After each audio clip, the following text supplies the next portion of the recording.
Hello वैंशन and Izhan lover, welcome back to our channel. Thank you guys आपके प्यार और सपोर्ट के लिए। आपका प्यार और सपोर्ट जो है बरकरार रखिएगा मेरे साथ। तो गाइस, अगर आप चैनल पर नए हैं और आपने सब्सक्राइब नहीं किया तो प्लीज़ सब्सक्राइब कर देना। आज हम प्राइवेट आई का नेक्स्ट पार्ट देखने वाले हैं। लास्ट पार्ट में हमने देखा कि आर्थर चेन का बहुत बुरी तरीके से खात्मा हो जाता है। ऐसा ही होता है जब कोई किसी का बुरा करना चाहता हो, उनके साथ भी बुरा होना लाजमी है। तो चलो गाइज, इसके आगे क्या होगा आज हम इस पार्ट में जानेंगे। आई होप आपको आज का पार्ट अच्छा लगेगा। कुछ वीक और महीने भी बीत गए। जहान की ग्रेजुएशन के लिए सिर्फ 1 महीना बाकी है।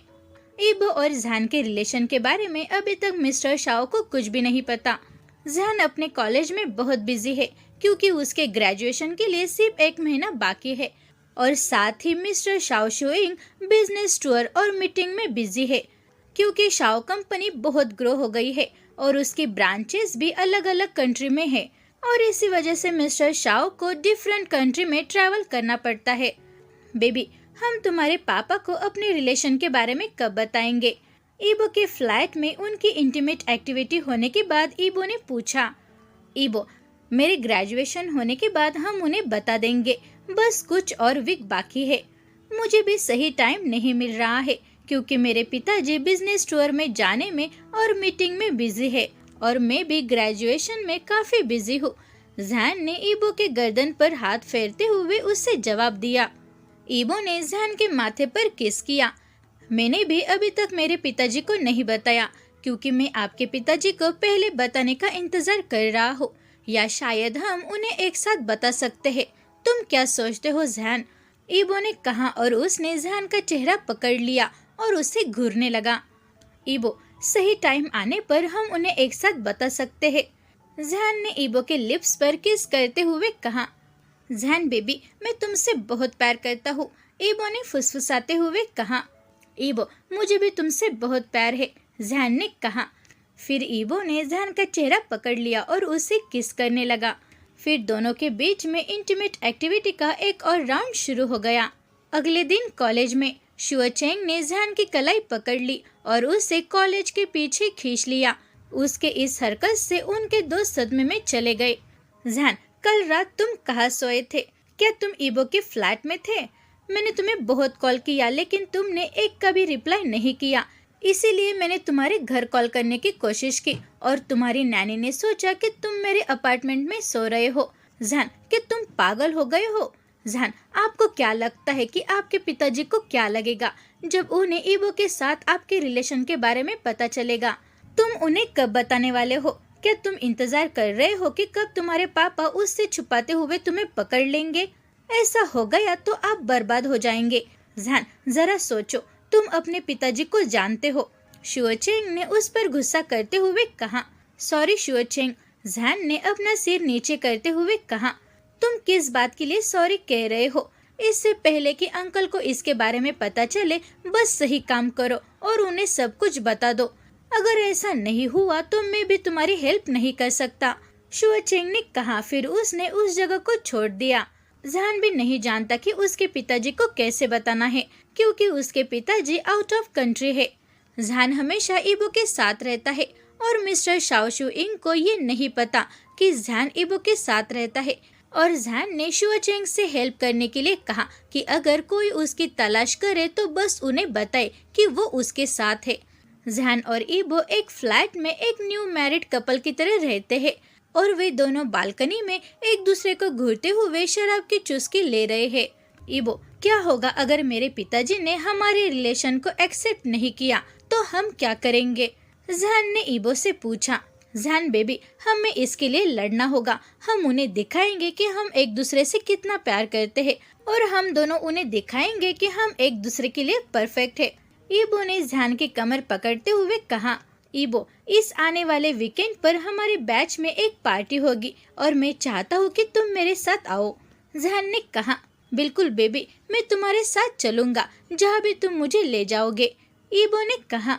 वीकेंड आ गया। जहान और ईबो पार्टी के लिए तैयार हो रहे थे। उन दोनों ने पार्टी के लिए कपल ड्रेस पहना हुआ था। ओ, तुम दोनों अभी तक यहाँ बाहर क्यों हो? जब मेंग जेई ने जहान और ईबो को बाहर खड़े हुए देखा तब उसने पूछा। कुछ नहीं जेई, हम तो शुअ चेंग का इंतजार कर रहे थे, जहान ने जवाब दिया। और ठीक है, तब मैं पार्टी में जाऊंगी। वैसे भी उसने मुझे बताया था कि वो अपने रास्ते में है। मेंग जेई ने अंदर जाते हुए कहा, बेबी, मैं आपके कॉलेज का हिस्सा नहीं हूँ, तो क्या मेरा इस पार्टी में होना अजीब नहीं होगा? ईबो ने पूछा। बिल्कुल भी नहीं ईबो, उन गेस्ट को देखो, वो तो हमारे बैच या कॉलेज का हिस्सा नहीं है, फिर भी वो अपने पार्टनर के साथ इस पार्टी में आ गए हैं, इसीलिए अजीब नहीं होगा अगर तुम भी इस पार्टी में शामिल हुए तो, जहान ने कहा। कुछ मिनट के बाद शुअ चेंग आ गया। तुम दोनों किसका इंतजार कर रहे हो? चलो अंदर चलते हैं। शुअ चेंग ने जहान और ईबो से अंदर जाने के लिए कहा। चलो ईबो, जहान ने कहा। फिर उसने ईबो की कलाई पकड़ ली और उसे अंदर खींच लिया। जहान गगा इस तरफ। जिली जो पहले लॉबी में आया था उसने कहा, जिली बाकी के कहा है? जहान ने अपने दोस्तों की तलाश करते हुए पूछा। जहान गगा, मेरे पीछे आओ, वे सब तुम्हारा इंतजार कर रहे हैं क्योंकि तुम फिर से देर से आ गए, जिली ने कहा। और फिर उसने ईबो और जहान को देखकर मुस्कुराते हुए उन्हें चिढ़ाया। जिली, तुम ऐसे स्माइल क्यों कर रहे हो? ईबो ने पूछा। कुछ भी नहीं मिस्टर वांग, जिली ने जवाब दिया। फिर उसने जहान और ईबो के जुड़े हुए हाथों पर नजर डाली। जिली का मन अपने साथ खड़े दो लोगों के बारे में कुछ तो सोच रहा था। फिर जहान पार्टी में उसके दोस्तों से मिलता है। ईबो भी जहान के दोस्तों को जानता था, इसीलिए उसे कंफर्टेबल महसूस हुआ। जहान, तुम हमारे ग्रेजुएशन के बाद क्या करने का प्लान बना रहे हो? मेंग जेई ने पूछा। पिताजी ने मुझे पहले ही हमारी कंपनी में काम शुरू करने के लिए कहा था, लेकिन ग्रेजुएशन होने के बाद मैं उनसे कुछ छुट्टी मांग लूंगा क्योंकि मुझे भी आराम करने की जरूरत है, जहान ने कहा। तुमने सही कहा जहान, पिछले कुछ महीनों में हम सच में बहुत बिजी है और एग्जाम और ग्रेजुएशन के टेंशन में है। ये अच्छा होगा अगर हम सब छुट्टी मनाने के लिए जाएंगे, मेंग जेई ने कहा। मेरे अंकल के पास एक रिजॉर्ट है, हम वहाँ घूमने के लिए जा सकते हैं, शुअ चेंग ने जवाब दिया। मुझे लगता है कि 1 साल पहले मैं वहाँ गया था, लेकिन मैं इसके बारे में भूल गया हूँ, जहान ने जवाब दिया। फिर जहान, तुम अपने पिताजी को उस रिसोर्ट के बारे में पूछ सकते हो, मेंग जेई ने कहा। बात ये है कि पिताजी बिजनेस टूर के लिए आउट ऑफ कंट्री है, जहान ने कहा। जहान, तुम उन्हें कॉल कर सकते हो, है ना? शुअ चेंग ने अपनी आंखें रोल करते हुए कहा। ठीक है गाइज, हमारा ग्रेजुएशन होने के बाद मैं उनसे पूछ लूंगा, जहान ने कहा। ग्रुप में ईबो बस चुपचाप उनकी बातचीत को सुन रहा था। ईबो गगा, क्या तुम भी हॉलिडे मनाने के लिए हमारे साथ आओगे? यूबिन ने अचानक ईबो से पूछा।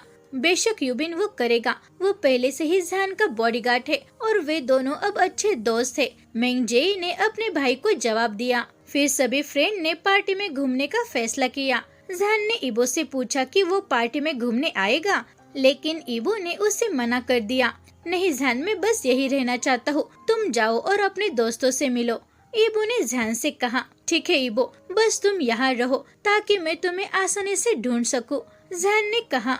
जब जहान अपने दोस्तों से मिलने गया तब ईबो का फोन बजने लगा। फिर ईबो ने देखा कि कॉल उसके भाई का था। हाँ भाई, क्या बात है? ईबो ने हाईक्वान से पूछा। ईबो, मैं तो बस आपको इन्फॉर्म करना चाहता हूँ कि कल हमारी एक मीटिंग है, कॉल पर हाईक्वान ने कहा। ठीक है भाई, मीटिंग के टाइम में मैं वहाँ आ जाऊंगा, अपनी आंखों से जहान को तलाश करते हुए ईबो ने फोन पर कहा। वैसे ईबो, तुम अब कहाँ पर हो और पीछे से इतना शोर क्यों आ रहा है? हाईक्वान ने पूछा। भाई, मैं जहान के साथ एक पार्टी में हूँ, ईबो ने कहा। फिर वो बाहर चला गया क्योंकि वो अपने भाई की बातों को अच्छे से सुन सके। ईबो, क्या मिस्टर शाओ इसके बारे में जानते हैं कि आप जहान के साथ पार्टी में हैं? हाईक्वान ने पूछा। नहीं भाई, वे नहीं जानते, ईबो ने कहा। देखो ईबो, मैं उसके साथ आपके रिलेशन के खिलाफ नहीं हूँ, लेकिन आपको मिस्टर शाओ को इसके बारे में बताना होगा, हाईक्वान ने कहा। हम उन्हें सब कुछ बताएंगे भाई, लेकिन हमें सही टाइम नहीं मिल रहा है, ईबो ने कहा। ईबो, फिर सही टाइम कब है? जब मिस्टर शाओ को आपके रिलेशन के बारे में अदर लोगों से पता चलेगा तब क्या होगा? कभी कभी आप दोनों इतने लापरवाह होते हो, आप भी नहीं जानते, हाईक्वान ने कहा। हाईक्वान की बात सुनकर ईबो ने कुछ भी नहीं कहा। देखो ईबो, जैसा मैं कहता हूँ वैसा ही करो, मिस्टर शाओ को एक मैसेज भेजो और उनसे कहो कि तुम्हें उन्हें बताने के लिए कुछ इम्पोर्टेंट बात है। यदि वे एग्री होंगे तो वो टाइम और डेट आपके लिए डिसाइड करेंगे ताकि वो आपसे बात कर सके, हाईक्वान ने कहा। ठीक है भाई, मैं ऐसा ही करूँगा, ईबो ने कहा, ईबो आपके दिमाग में ऐसा करने का प्लान पहले क्यों नहीं आया? क्या आप दोनों एक दूसरे में इतने बिजी है कि आपको सोचने का टाइम भी नहीं मिल रहा? हाईकुमान ने ईबो को चिढ़ाते हुए कहा। ईबो ने अपना फोन अपने कानों से थोड़ा दूर कर दिया क्योंकि उसके भाई ने उसे परेशान करना शुरू कर दिया था। भाई अब मुझे जाना होगा, जहान पहले से ही यहाँ है, ईबो ने कहा जब उसने देखा कि जहान लॉबी में थोड़ा सा डगमगाते हुए बाहर आ रहा है। ईबो अच्छे से जानता है कि जहान शराब को हैंडल नहीं कर सकता।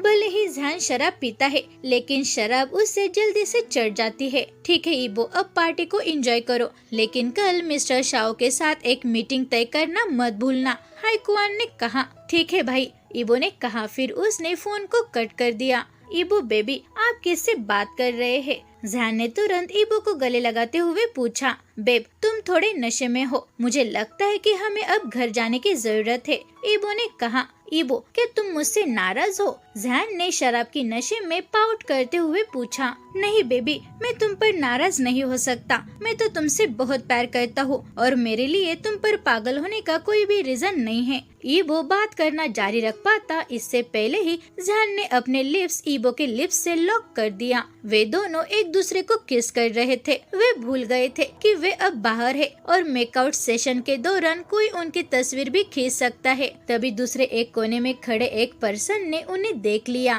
क्या उनका कोई रिलेशन है? वो लोग एक दूसरे को किस क्यों कर रहे हैं? उस पर्सन ने अपने मन में सोचा। उसने जल्दी से अपना फोन लिया और उन लोगों की एक तस्वीर खींची। उस पर्सन का इरादा इस फोटो को लीक करना या स्प्रेड करना नहीं था। उसने तो ये तस्वीर उसके क्लोज पर्सन को दिखाने और उससे पूछने के लिए खींची थी कि क्या सच में उनका कोई रिलेशन है या नहीं। लेकिन उसने गलती से ये फोटो मिस्टर शाओ शू इंग के नंबर पर सेंड कर दी। ओ माय गॉड, मैंने ये क्या कर दिया? उस पर्सन ने कहा। वो पर्सन जल्दी से पार्टी के अंदर गया और शिओ चेंग को ढूंढ रहा था। चेंग, मुझे अभी घर जाना होगा, मैं बहुत मुसीबत में हूँ, उस पर्सन ने कहा। ठीक है, तुम जा सकते हो, शिओ चेंग ने कहा। इसके बाद वो पर्सन लॉबी में चला गया, लेकिन उसने जहान और ईबो को नहीं देखा। फिर वो पार्किंग में गया और वो अपने कार के अंदर जाने ही वाला था, तभी उसने बाजू के कार में जहान और ईबो को देखा। मुझे माफ कर दो, मुझे तुम दोनों के लिए बहुत खेद है, मेरा ऐसा करने का बिल्कुल भी इरादा नहीं था, लेकिन मुझसे ये गलती से हो गया और मैं ऐसा करने के लिए बहुत स्टूपिड हूँ, उस पर्सन ने खुद को थप्पड़ मारते हुए अपने मन में सोचा। जहान और ईबो कार में थे, तभी जहान ने ईबो से कहा कि वो घर जाना चाहता है। उसे अपने रूम की और अपने ए की बहुत याद आ रही थी, इसीलिए जहान अपने घर जाना चाहता था। फिर ईबो ने भी जहान की बात सुनकर जहान को उसके घर ले गया। बेबी जाग जाओ, देखो हम यहाँ पहुँच गए हैं, ईबो ने जहान को जगाते हुए कहा। ईबो, मुझे उठाकर मेरे कमरे में ले जाओ, जहान जो थोड़ा नशे में था उसने कहा। बेबी, हम यहाँ आपके घर में हैं, इसलिए हम ये नहीं कर सकते, ईबो ने जहान से कहा। ईबो, बस उन्हें बताओ कि मैं नशे में हूँ, जहान ने अपनी आंखें बंद करते हुए कहा। जहान की बात सुनकर ईबो ने स्माइल की और अपना सिर हिलाया। ठीक है बेबी, मैं तुम्हें ऊपर ले जाऊंगा, ईबो ने कहा। इसके बाद वो ड्राइवर सीट से बाहर निकला और जहान की तरफ जाने लगा।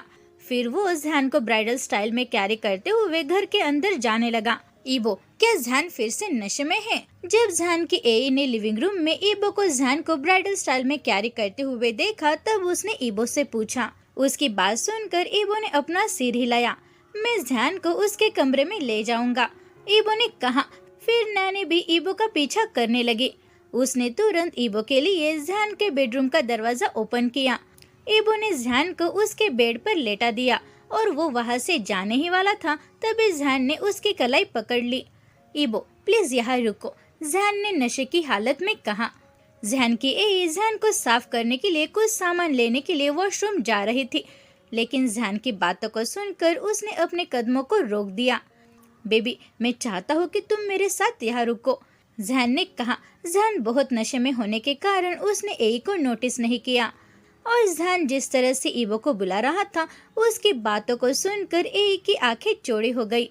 ईबो बेबी, मैं चाहता हूँ कि तुम मेरे साथ यहाँ सो जाओ, जहान ने उसकी बगल वाली जगह को थपथपाते हुए कहा। जहान की बात सुनकर ईबो ने अपने बालों में अपनी उंगलियां फेरी और उसने अपने पीछे नैनी को देखा, जो उसकी आंखों में बहुत सारे सवालों के साथ उसे देख रही थी। ईबो का चेहरा देखकर एई ने आह भरी। फिर वो जैन के बगल में बेड पर बैठ गई। जैन, मुझसे बात करो, एई ने कहा। एई, मुझे बहुत नींद आ रही है, जैन ने अपनी आंखें बंद करते हुए कहा। जैन, मुझे पता है कि तुम्हें बहुत नींद आ रही है, लेकिन मुझे मेरे सवाल का जवाब दो, और तुम्हारा जवाब ट्रू होना चाहिए। क्या तुम सच में ईबो के साथ रिलेशन में हो? एई ने पूछा। एई का सवाल सुनकर जैन कुछ देर तक चुप रहा। जैन, बस मुझे जवाब दो, एई ने कहा। हाँ एई, हम दोनों रिलेशन में हैं और हम दोनों एक दूसरे से बहुत प्यार करते हैं, जैन ने कहा। मुझे लगता है कि तुम्हारे रिलेशन के बारे में तुम्हारे पिताजी को कुछ भी नहीं पता, लेकिन आप अपने रिलेशन के बारे में आपके पिताजी से कब तक छुपाना चाहते हैं? एई ने पूछा। पिताजी के वापस आने के बाद हम उसे बताने का प्लान कर रहे हैं, जैन ने कहा। बेहतर होगा कि आप उन्हें जल्दी से बता दे और किसी भी रिजल्ट के लिए तैयार हो जाए। तुम्हें पता है कि तुम्हारे पिताजी तुमसे कितना प्यार करते हैं, वो तो बस चाहता है कि तुम एक सिंपल लाइफ जियो, और तुम जानते हो कि मेरा कहने का मतलब क्या है, एई ने कहा। हाँ एई, मुझे पता है, लेकिन मैं ईबो से बहुत प्यार करता हूँ, जैन ने कहा। और जैन, मैं भी तुमसे बहुत प्यार करता हूँ। हम एक साथ तुम्हारे पिताजी का सामना करेंगे और उन्हें सब कुछ बता देंगे, ईबो ने कहा। जैन और ईबो की बातें सुनकर एई कुछ देर के लिए चुप रही। तुम दोनों सच में स्टूपिड हो। वैसे भी अगर तुम दोनों एक दूसरे से प्यार करते हो तो बस इसको एंजॉय करो। लेकिन ईबो, अगर तुमने मेरे बच्चे को चोट पहुंचाई तो मुझसे बुरा कोई भी नहीं होगा, ठीक है? हालांकि मुझे पता है कि जब से तुम उसके बॉडीगार्ड बने हो तब से तुम उसकी बहुत देखभाल करते हो, एई ने कहा। शुक्रिया एई, हमें सपोर्ट करने के लिए, जैन ने अपनी नैनी को गले लगाते हुए कहा। जैन, मैं तो हर बार तुम्हें सपोर्ट करूंगी, और तुम अब सच में बड़े हो गए हो, तुम्हें पहले से ही पता है कि प्यार में कैसे पड़ना है, जैन की नैनी ने हंसते हुए कहा। एई, अब आपके पास मेरे लिए कम काम है, क्योंकि कोई है जो मेरी देखभाल कर रहा है, जैन ने ईबो को छेड़ते हुए कहा। हाँ, और एक बात जैन, तुम अब किसी के बेबी हो, लेकिन मेरे नहीं, एई ने जैन को चिढ़ाते हुए कहा। एई की बातें सुनकर जैन शर्मा गया। ईबो तो बस उन्हें देखकर स्माइल कर रहा था। वो जानता है कि मिस यू जैन को कैसे प्यार करती है, वो उसे अपने बेटी की तरह मानती थी। ठीक है जैन, अब मैं सोने के लिए जाती हूँ, तुम दोनों भी थोड़ा आराम करो, एई ने कहा। फिर वो जैन के रूम से चली गई। जैन की नैनी के जाने के बाद ईबो बेड पर जैन के बगल में बैठ गया। बेबी, क्या आप सोने से पहले बात लेना चाहते हैं? ईबो ने पूछा। जैन ने अपना सिर हिलाया और उठकर अपने जूते और मोजे उतारने लगा। जैन को क्लोसेट में जाते हुए देखकर ईबो हेडबोर्ड पर झुक गया। ईबो बेबी, तुम मेरा पैजामा उधर ले सकते हो, क्लोसेट के अंदर से जैन ने कहा। ठीक है बेबी, जैसा तुम चाहो, जैन की तरफ जाते हुए ईबो ने कहा। जब जैन क्लोसेट में कुछ कपड़े खोज रहा था तभी ईबो ने उसे पीछे से पकड़ लिया। ईबो ने जैन के कमर के चारों ओर अपने हाथों को लपेट लिया। फिर उसने जैन को घुमाकर उसके लिप्स पर एक किस किया। बेबी, क्या हम एक साथ शावर ले सकते हैं? ईबो ने शरारत भरी स्माइल के साथ पूछा। फिर ईबो ने जैन के पीछे से वॉशरूम का दरवाजा बंद कर दिया। फिर शावर के अंदर उन दोनों का मेकआउट सेशन हो गया। वॉशरूम का डोर बंद होने के कारण मैं भी नहीं देख पाई, लेकिन उन दोनों की मौन करने की आवाज इतनी बड़ी थी कि मुझे बाहर तक सुनाई दी। इसी वजह से मैंने थोड़ा सा गेस किया कि वॉशरूम के अंदर क्या क्या हो रहा है। वॉशरूम के अंदर और बेडरूम में एक दूसरे को खा जाने के बाद वे दोनों एक दूसरे को गले लगाकर सो गए। अब अगली सुबह शाओ मेंशन में हर कोई हैरान था, क्योंकि शाओ शू इंग अचानक से वापस आ गया। वे सब जानते थे कि मिस्टर शाओ अगले वीक में वापस आने वाला है, लेकिन अचानक से यू वापस आना, इसकी वजह से सब हैरान हो गए। मिस्टर शाओ, मैंने सोचा था कि तुम एक वीक में वापस आने वाले हो, नैनी ने पूछा। मिस यू, जहन कहा है वो बेशरम बिगड़े लड़का, मिस्टर शाओ ने गुस्से से पूछा। जहन तो अपने कमरे में है, मुझे लगता है कि अभी वो सो रहा होगा, मिस यू ने मिस्टर शाओ का सीढ़ियों पर पीछा करते हुए कहा। मिस्टर शाओ, आप आराम करो, मैं जहन को जगा दूंगी, मिस यू ने मिस्टर शाओ को रोकते हुए कहा।